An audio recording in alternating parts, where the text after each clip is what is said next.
It's an ML Sports Take. I'm down here at Rosie's Corner. Stop by for pizza and wings. Awesome stuff here, man. Hot and cold subs and more. It's also a Turkey Slop Tuesday. Tomorrow's the Chicken and Biscuit Wednesdays. They got fish coming up later in the week as well. Don't forget, gift cards, catering, delivery. It's all here at Rosie's Corner. A couple of sneaky menu items. Gold Fever wings, pastrami Reuben.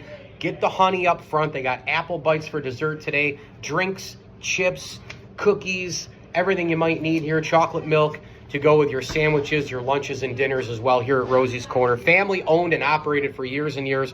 Go follow them on Facebook and Instagram as well here at Rosie's Corner. So when you look at the baseball dynamic, I don't know if Houston and Baltimore will be better than last year. They both had down years. I feel like that contributed to the Yankees getting to the World Series. You have to credit the Yanks a little bit for getting to the World Series, but let's be honest, every year is different, and it was very weak and specific.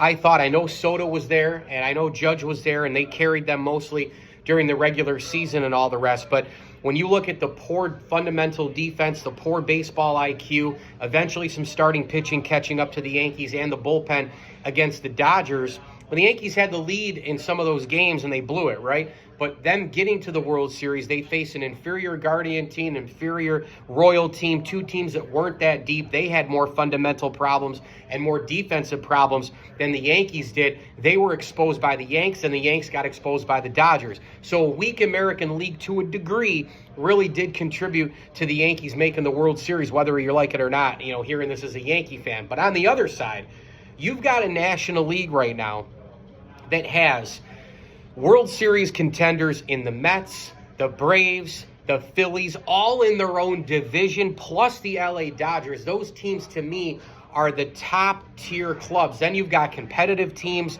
that could give others, like, a run for their money, right? Like the Dodgers in the NL West, like the Padres. I mean, some people have picked them, and I have in the past specific years, foolishly. I don't think they're in their ballpark, but again, they got to play them a lot. They know them. You get them in a series in October, you never know what can happen. But, they should be a pretty good team. I think the Cubs are going to make a big comeback this year. Milwaukee, jury's still out there for the Central. You lose your big closer there to the Yankees in the trade. But when I look at the NL compared to the AL, it's going to take a couple other teams besides the Yankees. I don't even think the Yankees are that good. But a comeback year for a team or two or even three. Is Texas one of those teams coming back from a couple of years ago winning the World Series? In the Central, I just think there's good teams. I think the Guardians are good. The Tigers are good. The Royals are good. But maybe KC takes a step back. Cleveland takes a step back.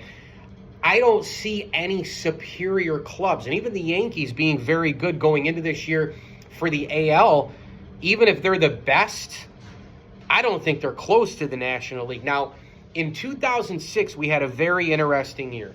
The Detroit Tigers and the entire American League was vastly superior to the National League over in a 162-game series.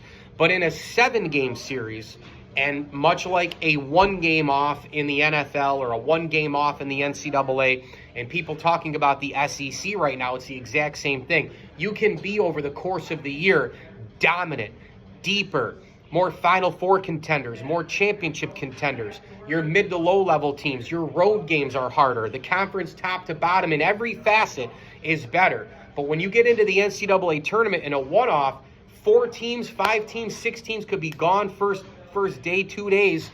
Next thing you know, you've only got a team or two in the Final Four, and maybe a team from the SEC doesn't win the national championship. Well, that happened in baseball in their ways, in their terms in 2006, where the Cardinals beat the Tigers in a best of 7-game series. I remember hearing all the baseball pundits all year.